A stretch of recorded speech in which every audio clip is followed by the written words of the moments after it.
Karibu sana wapekuzi. On the 26th of December 2018, Jubilee Vice Chairman back then, David Murathe, while in Western Province, made utterances that have since left the whole country in a political atmosphere. This emerged after Murathe declared that the Kikuyu community has never entered into a pre-election pact with any community or politician. Wale wanajua katiba, muende musome section 148. Mama, you're a lawyer. It says nobody can serve as deputy president for more than two terms. Unajua hiyo?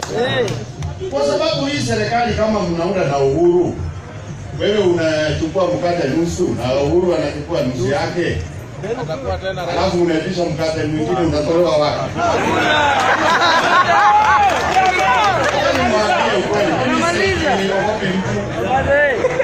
Na mimi nilistaafu kwa siasa na sina haja na kiti, lakini lazima tuambiane ukweli. Kwa sababu sisi hatuna MOU na mtu. Lazima tutamsupport 2022. Kama wasiana hiyo na Uhuru, hiyo ni yao. Sasa sisi tunajua tulipatia ahadi yetu 2013. Hata ndiye alipata ile nono finance, sijui energy, sijui agriculture. Different politicians across all divide, including the president, have come out slamming Murathe over the 2022 succession remarks. Tumemwona Vice Chair wa Jubilee akiongea na akisema ile pact kwamba hakuna pact. Hiyo ndio mimi nakwambia, wale ambao wanaongea hiyo wanaongea yao. The pact is yangu mimi najua tuko na chama yetu, tutakuwa na mpango yetu uko mbele. Kama vile wale wengine watakuwa na mipango yao, lakini lazima tutayarishe kwanza inchi, ya? Kulingana na vile tumeanza kuongea hapo na ndugu yangu Raila, kuhakikisha ya kwamba damu ya Mkenya haitamwagika tena kwa sababu ya siasa. Hiyo ndio lengo langu sasa, na nikiangalia mbele. Wale mnataka kwenda kukimbiza uchaguzi, kwende, mimi si. Kiwa political broker, akibroka ma Chinese huku kwote, asikuja kutuletea ujinga hapa. And I'm sure pia tukimuangalia he understands the law. Ukianza kuleta fitina ya kusema you have served 2 terms and the constitution says you cannot then go for another. He is not going for the deputy president position. He is going for the president position. So your argument does not hold any water. Pia tunajua hii katiba was mainly copied from the United States of America. An opinion is like an asshole. Everybody has one. Kwa hivyo tuache kila mtu aweze kufanya nini? Kuleta their own opinions. But aongee kama individual, like personally, and not for the party or for the country, and not to keep putting us back in campaign mode. In her mama care in Kiambu. And then you people, journalists, you can do a very nice feature story from the days of Murathe, from conning Chinese, from engaging too much, bringing into being a good man. And I will ask Honorable Wamuchomba that going by what we are saying, this man needs not less than 6 months to be completely rehabilitated. That's what we need to say. Usisikie hii maneno yote unasikia kwa hii dunia ni mzuri. Kwa sababu kama urais ingekuwa rais, kila mtu angekuwa rais sahi. Si namna hiyo? Ikikuwa rais huwezi kuwa rais. It must be difficult, there must be roadblocks. Ladies and gentlemen, this republic is busy building its walls, the broken walls that have been broken by politics in the past. We have no time to console and sit and argue and debate with Tobias and Sanballat of our days. Our focus must be uniting our country. Niele na bango kwa ba, bele ya Hennessy, na Jameson, na John Walker. Sisi hapa ni wa John the Baptist, sio John Walker. Yetu tunapangia hapa. Na tunataka kuwaomba ya kwamba muzikue na wasiwasi. Kwa sababu nimepigiwa simu na watu wengi wanasema pengine Jubilee imevunjika, pengine yuko shida hii nchi. Let me assure you, as a member of NEC of Jubilee, and knowing that 90% of members of NEC, we have talked together. Our party has a plan, not just for 2022, tuko na mpango ya 50 years as Jubilee. Andu wa Jubilee, make dayo na wendo. Nehau. Nehau. Sababu wamekuwa ni mabroka wa Chinese hii town. Any Chinese contractor in this town, unaambiwa upitie hapa, upate kazi, watu waendelee kunona. People who were bankrupt the other day. And we want to call them out. And we want to tell them, ukikula ya wa Chinese ushibe, please do not vomit on Kenyans who are hungry and angry. Please don't vomit on Kenyans. Wacha kutapikia wa Kenya maneno matupu ya siasa sababu we umeshibishwa na ubroka ya Uchinese. Na sasa unatafuta venye utabroka uongozi ya nchi, uendelee kukula wa Chinese wengine wenye watakuja. His behalf and not on behalf of Jubilee. Therefore, whether those who speak purport to be hold certain positions in the party, in any case, were not elected by anybody. Lakini mimi nataka niseme kwa sababu ya handshake, yale ambayo Mheshimiwa Murathe anayazungumza ama Murathe anayazungumza huenda yakaleta kurudisha nyuma mazungumzo ya amani kati ya Raila Odinga na Mheshimiwa Uhuru Muigai Kenyatta kwa Wakenya.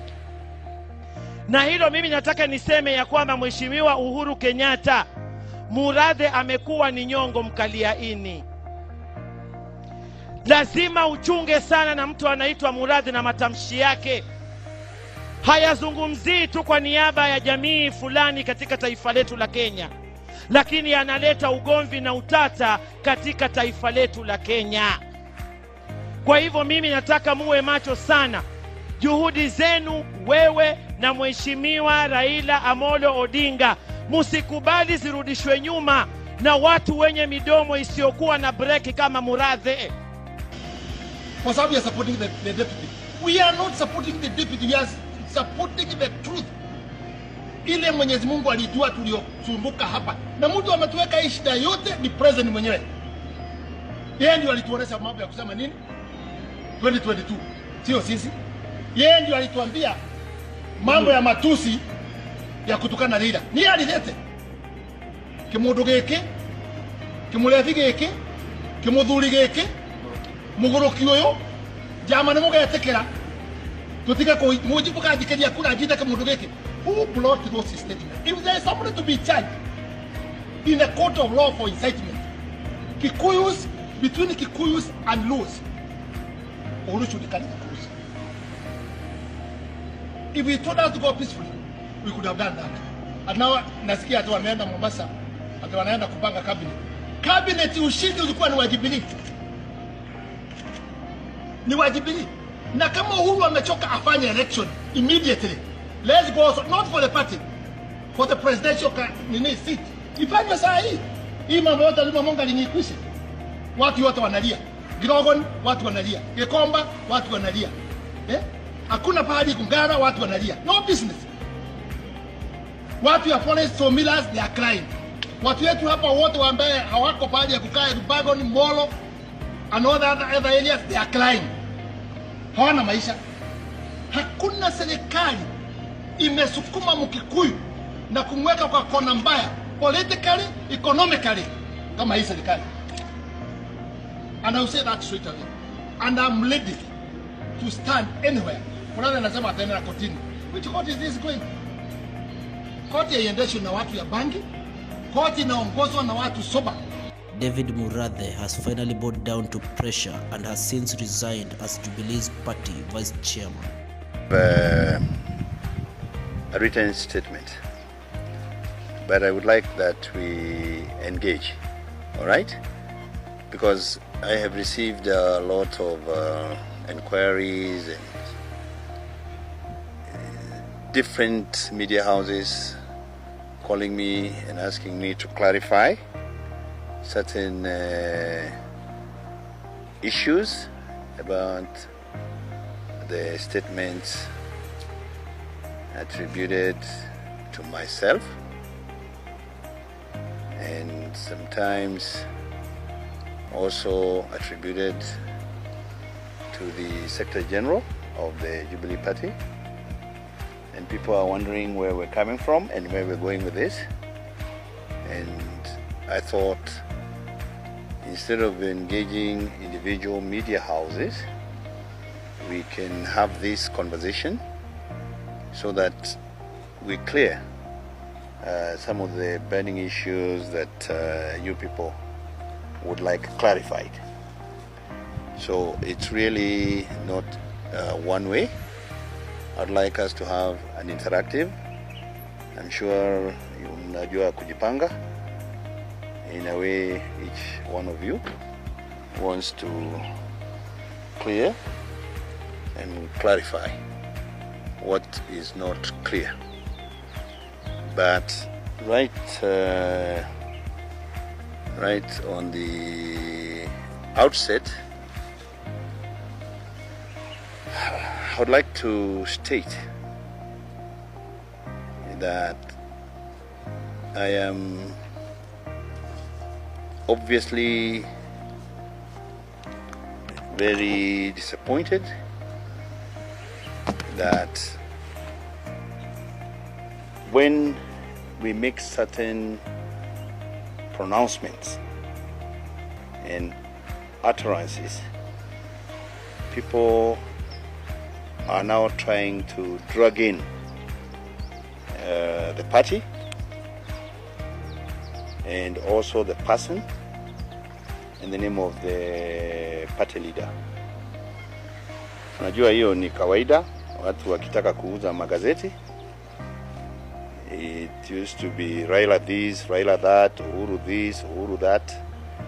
But I would like media to know that some of us have a mind of our own, and we have the freedom to express ourselves guaranteed in the Constitution, and that should not be construed to be twisted to the extent that some of the politicians have actually started attacking the person of His Excellency the President by trying to drag him in the mud in a way that they're saying, oh, the party leader should pronounce himself, what is the party position on some of these issues. The party leader has already pronounced himself. The party leader has said he's not going to get there. He will not be drawn in this conversation about 2022. He had all the media houses. He gave them 1.5 hours in Mombasa, correct? And this question was posed. And he said he's not going to be drawn into this conversation. And please, therefore, let us all respect his right also to be taken at face value in terms of what he has himself said, in terms of, I want to deal with my program, the Big Four, the building bridges, and he spent a lot of time explaining this thing. And he also talked about his legacy issues, about leaving behind a united country, a cohesive country, his war against corruption, and he does not want to be diverted from that focus. So when I and the Secretary General make certain pronouncements, then it is bringing in the name of His Excellency. I wanted to be very, very clear with the media that when I speak as David Murathe. And I may have a position, which is my position. And I'm not taking my brief or my cue from any other person. All right? The party has not expressed the party position. And we have said as much. His Excellency the President is not going to be a candidate in 2022. Everything remaining constant. So those people who want to engage in this conversation, they'd rather better be advised to engage in this conversation with the people they will compete with. Because everything being equal, His Excellency the President has a term limit. All right? And he's on his last and final term. Let's give him space to do his work. Let him be judged by his delivery in his 2 terms of office. But having also said that, I also wanted to say it is true that the utterances we made in Bale, in Vihiga, the utterances I made in Rarieda yesterday, I stand by those sentiments. And those are my own personal views. And I believe I have a right to my opinion. And I have a reason for having and holding those views. And anybody who has an issue with my views should take me on and let's have this conversation. Let's remove emotion. Let's remove insults. Let's remove innuendo. We have a critical mass of like-minded Kenyans who believe in the politics of inclusion, people who believe we cannot have a winner-take-all kind of a dispensation, because this is what almost always breeds and leads to post-election violence every 5 years. And we have people from the Rift Valley, Masai, from the coast, from Mount Kenya, Northern Kenya. We have diverse persons who share similar views as mine. And to that extent,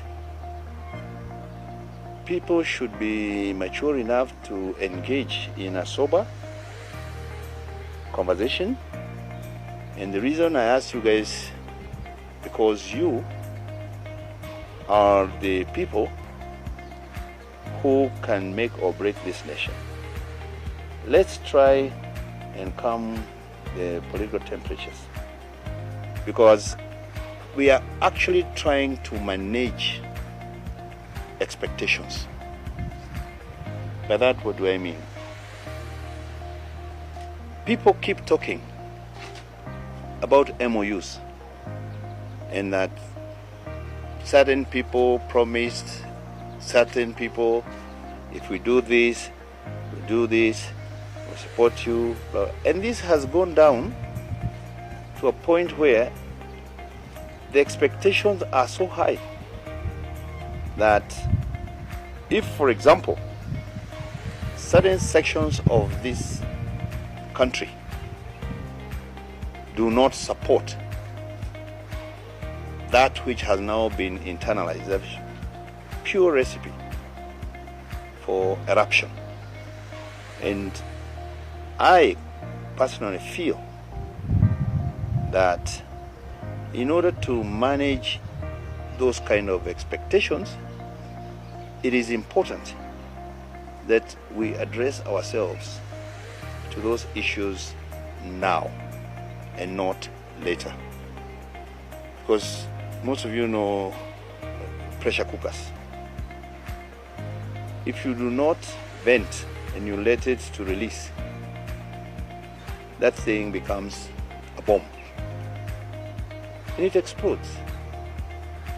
But if we can manage those expectations, because my biggest fear, for example, and I want to be very candid with you gentlemen, if for some reason our deputy party leader was to lose the election to, let's say, somebody like Raila or somebody like Musalia or Kalonzo for that matter, or whoever, and the numbers come in and then they say we lost or I lost because these guys did not vote for me, and yet I supported them for 2 terms. How will it be? It will be, I lost because you didn't vote for me, because the numbers will be there. There will be people voting for the other candidates, right?